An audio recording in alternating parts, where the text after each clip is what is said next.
जय माता दी दोस्तों, मेरे YouTube चैनल में आपका हार्दिक स्वागत है। आज हम बात करने वाले हैं 2025 चैत्र नवरात्रि के बारे में। आज हम जानेंगे दुर्गा माता की सवारी क्या है, घट स्थापना का शुभ मुहूर्त कितने समय का है, जो सवारी पर आ रही हैं माँ दुर्गा उस पर मनुष्य जीवन में क्या प्रभाव पड़ने वाला है। तो चलिए जानते हैं। सबसे पहले जानते हैं माता की सवारी क्या है।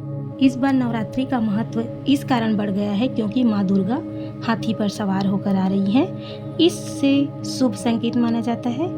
माँ का हाथी पर आना और जाना दोनों को शुभ माना जाता है।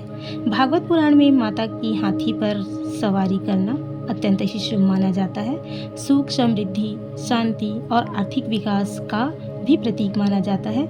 जब माता हाथी पर आती है तो देश में अच्छी वर्षा होने की संभावना बढ़ जाती है, जिससे फसल अच्छी होती है और धन का भी भंडार भर जाता है। इससे मनुष्य जीवन में बहुत ही लाभ प्राप्त होता है। इस बार चैत्र नवरात्र पर घट स्थापना के लिए 2 शुभ मुहूर्त रहेंगे। 30 मार्च को सुबह 6:13 से सुबह 10:22 तक रहेगा। घट स्थापना का दूसरा मुहूर्त रहेगा दोपहर में 12 बजे से दोपहर 12:50 तक। अभिजीत मुहूर्त में आप घट स्थापना कर सकेंगे और माता रानी की पूजा शुरू कर सकते हैं। माता रानी की इस बार की नवरात्रि बेहद ही शुभ और शांति का प्रतीक माना जा रहा है। जो व्यक्ति सच्चे मन और लगन से माता रानी की पूजा करेंगे और सच्चे मन से अगर दीप प्रज्वलित करते हैं 9 दिन उपवास करके और सही तरीके से पूजा पाठ करते हैं तो उन्हें इस बार विशेष लाभ प्राप्त होंगे।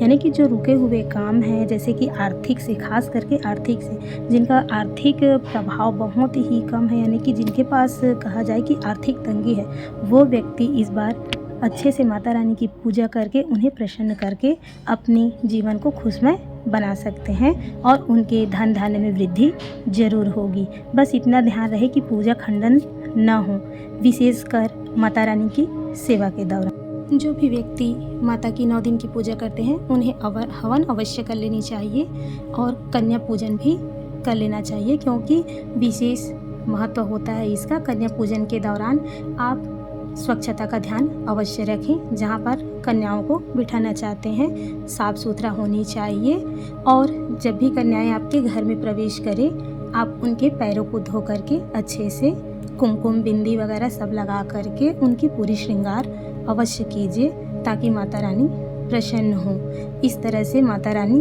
दिखना चाहिए। आप उनके मस्तक पर टीका, अगर आप जो भी श्रृंगार का सामान लिए हैं उन्हें अच्छे से पहना करके तैयार कर देना चाहिए। कन्या पूजन के समय ये गलतियाँ भूल कर भी मत करना। संख्या का ध्यान अवश्य रखें और हाँ, एक बात और अवश्य याद रखें, कन्या पूजन कराने के लिए आप एक दिन पहले ही उन्हें निमंत्रण दें और बुलाएं। 9 कन्या ही होनी चाहिए, एक भी संख्या में अधिक नहीं होनी चाहिए। गलत विचार अपने मन में कभी न लाएं। पूजा करते समय अपने विचार में गलत न लाएं। ध्यान को केंद्र में रख करके पूजा करें। किसी से भेदभाव भी नहीं करें। कन्या पूजन के दौरान सभी कन्याओं को समान रूप से सम्मान करना चाहिए और किसी भी प्रकार का भेदभाव नहीं करना चाहिए।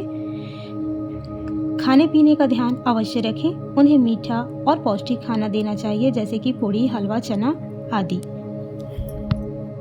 कन्या पूजन पूर्ण होने के बाद आप उन्हें भेंट में ज़रूर कुछ दें और उन्हें अपने घर के बाहर तक के अवश्य छोड़ने जाएं। जय माता दी।